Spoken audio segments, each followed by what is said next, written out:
Friends, news channel देख रहे आप सभी दर्शकों का बहुत बहुत स्वागत है। मैं हूं रमनदीप कौर।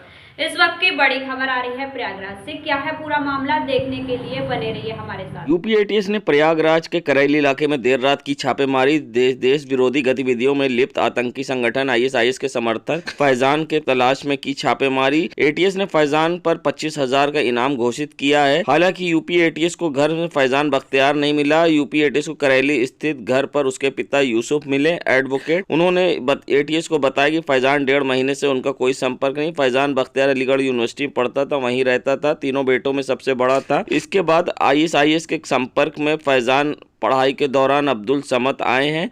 इसके बाद देश विरोधी गतियों में दोनों शामिल हो गए। आतंकी अबू बकर अल बगदादी का वीडियो देखकर मुजाहिद बनने का सोशल मीडिया का सहारा लिया। छात्रों को सोशल मीडिया पर जोड़कर उन्हें बरगलाने लगे। सबसे बड़ी बात यह भी है कि पहले भी जहां रिजवान को एटीएस ने गिरफ्तार किया था और नैनी स्थित उसके रिश्तेदार और दोस्तों से पूछताछ की थी। इन्हीं से यूपी में इनके रैकेट का खुलासा हुआ था, जिसके बाद यूपी एटीएस ने लखनऊ में इनके खिलाफ एफआईआर दर्ज कराई थी और साथ ही 25-25 हजार का इनाम भी घोषित किया है इन सब पर। आतंकी कनेक्शन को लेकर प्रयागराज में फिर से एक बार यूपी एटीएस की छापेमारी हुई है। ये एटीएस की छापेमारी करैली क्षेत्र में हुई है। इससे पहले नैनी क्षेत्र में जहां रिजवान की छापेमारी तलाश में की गई थी, उसके करीबियों से पूछताछ हुई थी। वहीं अब इस मामले में रिजवान से पूछताछ के बाद कई और एटीएस को क्लू मिले हैं, जिसके बाद फैजान बख्तियार और समद की तलाश में एटीएस जुड़ गई है। और करैली क्षेत्र में जहाँ एटीएस ने छापेमारी की है और जहाँ इनके पिता यूसुफ मिले थे, एडवोकेट, और एटीएस ने उनसे पूछताछ भी की है और इनकी तलाश जारी, क्योंकि ये अलीगढ़ मुस्लिम यूनिवर्सिटी के छात्र हैं और जहां बगदादी की वीडियो देखकर सोशल मीडिया पर छात्रों को जोड़कर ये बरगला रहे थे। ऐसे में एटीएस ने शुक्रवार को इनके ऊपर 25-25 हजार रुपये का इनाम भी घोषित कर दिया है और एटीएस की छापेमारी इनकी तलाश में जगह जगह जारी है। अब देखना होगा ये कब एटीएस की गिरफ्त में आते हैं। ये मोहम्मद आमिर, प्रयाग। इलाहाबाद भले ही अब प्रयागराज हो गया हो, मगर देश की आज़ादी का पहला केंद्र था इलाहाबाद। ये बात बहुत ही कम लोग जानते हैं। जहां 1857 में क्रांतिकारी मौलवी लियाकत अली के नेतृत्व में खुसरूबाग से आज़ादी की लड़ाई का बिगुल बजाया गया था और 7 जून से लेकर 16 जून तक जहां पूरे इलाहाबाद को नहीं पूरे भारत को आज़ाद कराया था। मौलवी लियाकत अली ने अंग्रेज़ों के पसीने छुड़वा दिए थे और भारत को आज़ाद कराया। साथ ही ये बात बहुत ही कम लोग जानते हैं, जिसको लेकर भारत भाग विधाता के द्वारा देश के क्रांतिकारियों की वीर गाथा लोगों को आज बताई जा रही है।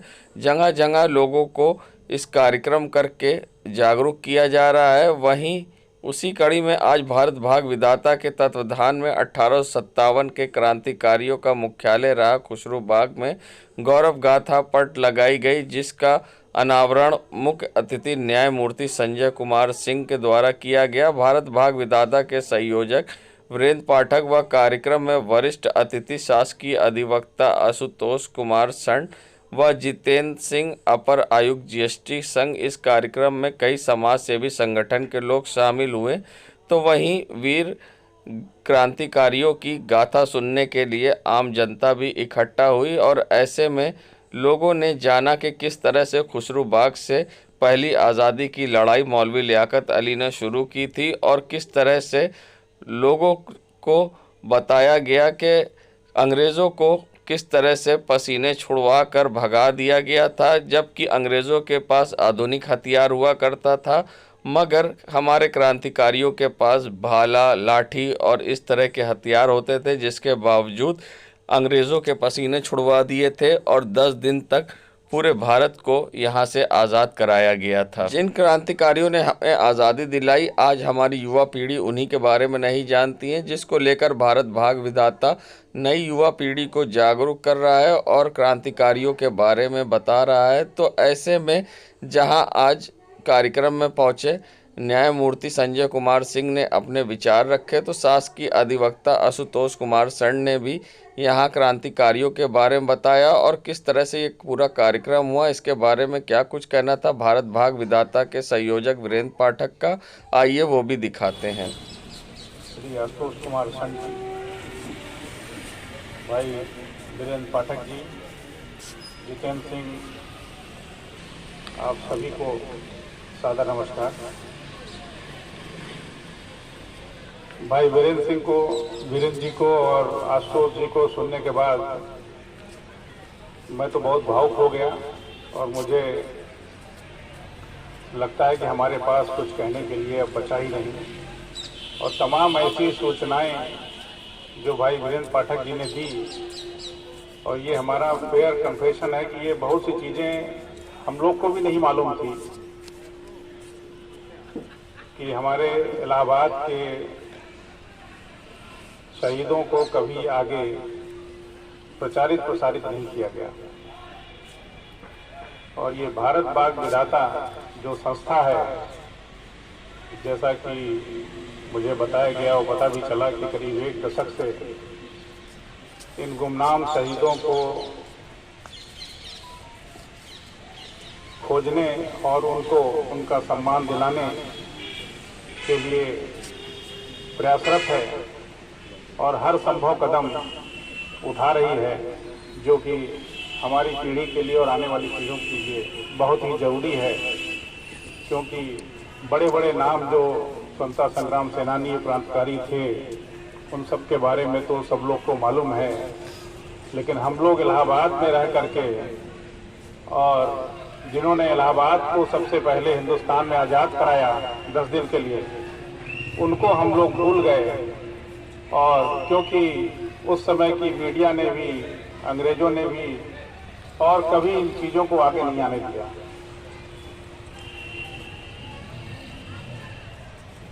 तो इलाहाबाद में जहां इस समय हम लोग बैठे हैं, यह वह स्थान है जो हिंदुस्तान में सबसे पहले आज़ाद हुआ।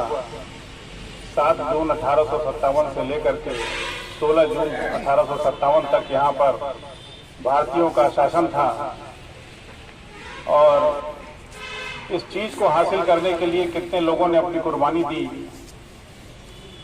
स्वतंत्रता और आज़ादी एक, मैं समझता हूँ कि एक सिर्फ शब्द ही नहीं है, यह एक भाव है, एक कल्पना है, एक जीवन है। और इसकी महत्ता वही समझ सकता है जो कभी जिसने गुलामी की जंजीरें देखी हैं। हम लोग बहुत भाग्यशाली हैं कि हम लोगों ने उन सब सिचुएशन को फेस नहीं किया, हम लोग को देखने का मौका नहीं मिला। सिर्फ अभी पाठक जी ने जितनी बात बताई, तो ऐसा लग रहा था कि हम लोग उसको, उस दिन के सिचुएशन को हम लोग लाइव देख रहे हैं।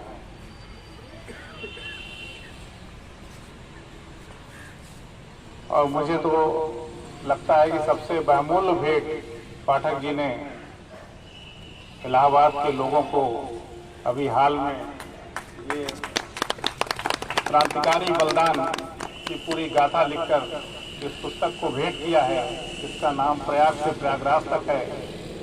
और मुझे लगता है कि प्रयागराज नहीं, हिंदुस्तान के सभी भारतीयों को कम से कम ये किताब पढ़नी चाहिए। और मेरा निवेदन है कि आप लोग इस किताब को जरूर पढ़ें। 1857 के अंदर 7 जून से 16 जून तक इलाहाबाद आज़ाद था। इसका, उस आज़ादी का मुख्यालय खुसरो बाग के अंदर था, जिसमें चौधरी लियाकत अली साहब ने रूल किया था। यहीं से शहर कोतवाल, तहसीलदार, कानूनगो आदि की नियुक्ति हुई। और इसको इतिहासकारों ने, न केवल विदेशी बल्कि भारतीय इतिहासकारों ने भी इस आज़ादी के बारे में एक भी शब्द नहीं लिखा।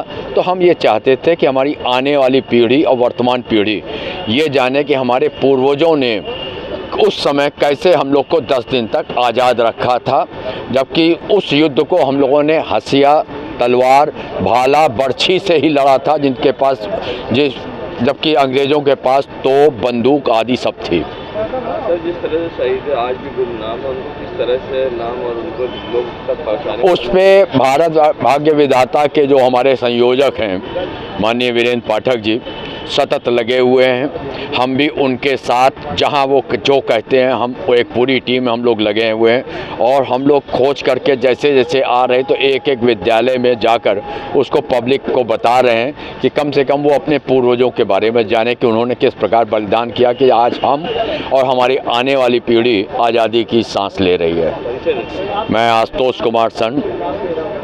1857 में क्रांतिकारियों का मुख्यालय था और क्रांतिकारियों ने तब के इलाहाबाद को 10 दिन आज़ाद करा लिया था। यह बात कोई नहीं जानता था, मेरे शोध द्वारा ये आया।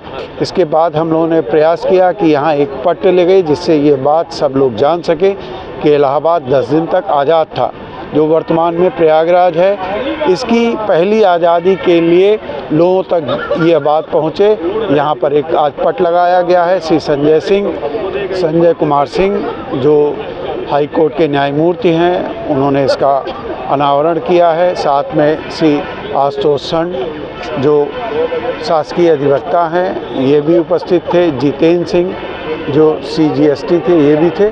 और हम लोग ये प्रयास कर रहे हैं कि बच्चों तक क्रांतिकारियों की गाथा जाए। शुआर्ट्स के PRO रमाकांत दुबे के घर पुलिस का छापा। सामूहिक दुष्कर्म मामले में वांछित चल रहे सैम हिगनबॉटम कृषि प्रौद्योगिकी और विज्ञान विश्वविद्यालय शुआर्ट्स के जनसंपर्क अधिकारी रमाकांत दुबे के घर पर शनिवार को पुलिस ने छापेमारी की। इस दौरान अभियुक्त वहां नहीं मिला, जिसके बाद पुलिस ने उसके बेटे व भांजे को वहां से थाने ले गई और पूछताछ कर रही है। हमीरपुर पुलिस की SOG टीम को पता चला था कि अभियुक्त रमाकांत दुबे को अपने घर गंगोत्री नगर में मौजूद है, लेकिन दबिश के दौरान वे गिरफ्त में नहीं आया। बताया गया कि हमीरपुर निवासी एक युवती 2005 में इलाहाबाद विश्वविद्यालय में स्नातक कर रही थी। उसी दौरान रेखा पटेल नामक युवती ने उसका संपर्क हुआ और फिर वे शुआर्ट्स ले जाया गया। आरोप है कि नौकरी देने के नाम पर नशीला पेय पदार्थ पिलाकर उसके साथ जबरन दुष्कर्म किया गया। वर्ष 2014 में उसकी स्टेनोग्राफर के पद पर नियुक्ति की गई और 2018 में उसकी शादी जबरन कटरा निवासी विजय कुमार चौधरी से करा दी गई, जो पहले से ही शादीशुदा था। युवती की तहरीर पर बीते माह हमीरपुर में जहां विवार थाने में शुआर्ट्स कुलपति RB लाल उर्फ बाबा जी, निदेशक प्रशासन विनोद B लाल, रेखा पटेल, आइवन दास, प्रोफेसर इम्तियाज़ अहमद, डॉक्टर रमाकांत दुबे, रानू प्रसाद, जहां आरा अहमद, ओम प्रकाश राठी, डेविड फिलिप, सुनील जान के खिलाफ सामूहिक दुष्कर्म, अपहरण और धर्मांतरण के कई गंभीर धाराओं में मुकदमा दर्ज किया गया था। संगम नगरी प्रयागराज, जहां हर साल की तरह इस साल भी इलेक्ट्रॉनिक मीडिया क्लब द्वारा आयोजित इलेक्ट्रॉनिक मीडिया कप 2023 का आयोजन शनिवार को Savitri Devi cricket academy busbar road धनवा में खेला गया। टूर्नामेंट में कुल 4 टीमों ने भाग लिया, जिसमें इलेक्ट्रॉनिक मीडिया क्लब की 2 अलग अलग टीम थी, तो वहीं कर्मा नर्सिंग एंड पैरामेडिकल और सावित्री देवी क्रिकेट एकेडमी की एक टीम थी। वहीं जहाँ ये चारों टीमों ने अपने अपने प्रदर्शन करे, तो ऐसे में फाइनल में जहाँ सावित्री देवी क्रिकेट एकेडमी की एक टीम पहुंची, तो इलेक्ट्रॉनिक मीडिया क्लब की भी एक टीम पहुंची।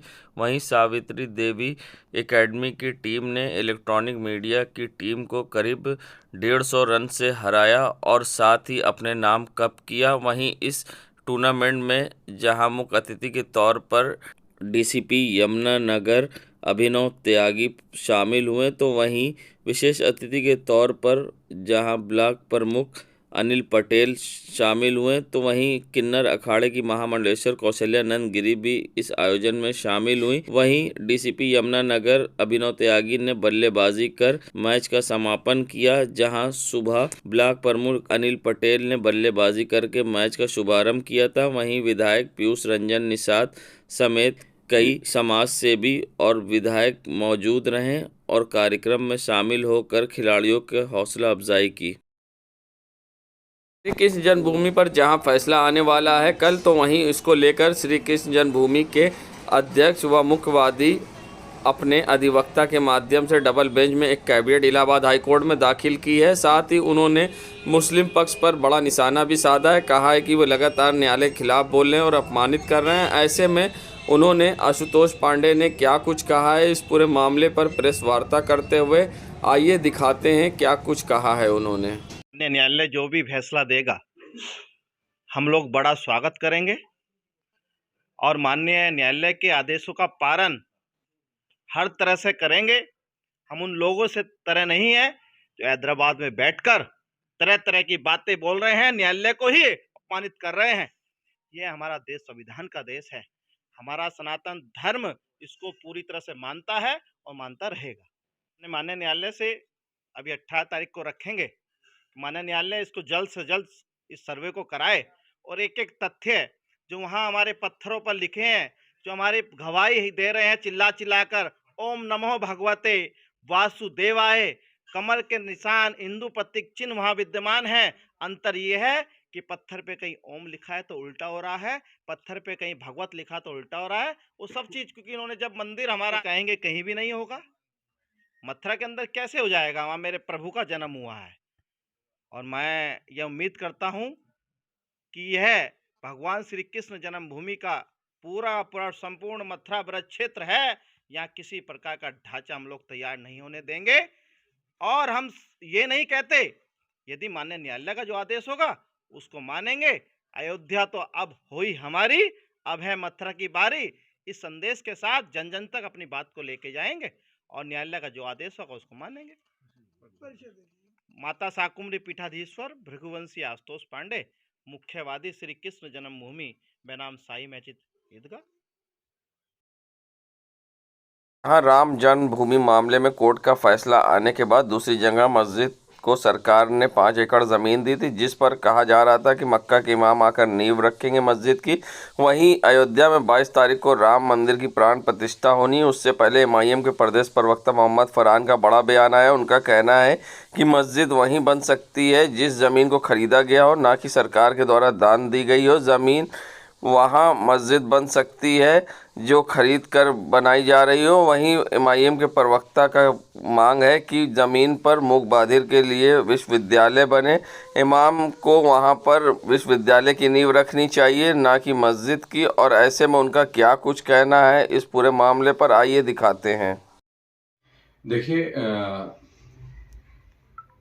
जो दान में ज़मीन दी जाती है या कृपा पर ज़मीन दी जाती है, उस पर मस्जिद का निर्माण नहीं किया जा सकता। मस्जिद का निर्माण तभी हो सकता है कि जब उस ज़मीन को लोग खरीदें, और ख़रीदने के बाद ही मस्जिद का निर्माण हो सकता है। ये जो ज़मीन हमें मिली हुई है बारहवीं मस्जिद के बिहाफ पर, हम इसमें चाहेंगे कि इसमें मुख बधिर का एक शिक्षा का मंदिर खोला जाए। और ये सारे मुसलमानों की चाह है, वहाँ पर गूंगे, बहरे और अंधों के लिए शिक्षा का मंदिर खोला जाए। मुसलमान, पूरा हिंदुस्तान का मुसलमान वहाँ पर मस्जिद बनाने को तैयार नहीं है, और जो वहाँ पर मस्जिद बनवाने की वकालत कर रहे हैं वो हमारे लोग नहीं हैं। इसलिए हम कहना चाहेंगे कि मक्का के इमाम आ रहे हैं, उनका स्वागत है, और हम चाहते हैं कि उनसे मस्जिद की बुनियाद न रखवाई जाए, बल्कि उनसे बुनियाद अगर रखवानी है तो गूंगे, बहरे और अंधों के लिए एक विश्वविद्यालय की बुनियाद रखाई जाए, एक कॉलेज की बुनियाद रखाई जाए, जिससे ये लगे कि इंसानियत आज भी जिंदा है। देश दुनिया की खबरों के लिए world media times news channel को सब्सक्राइब करें।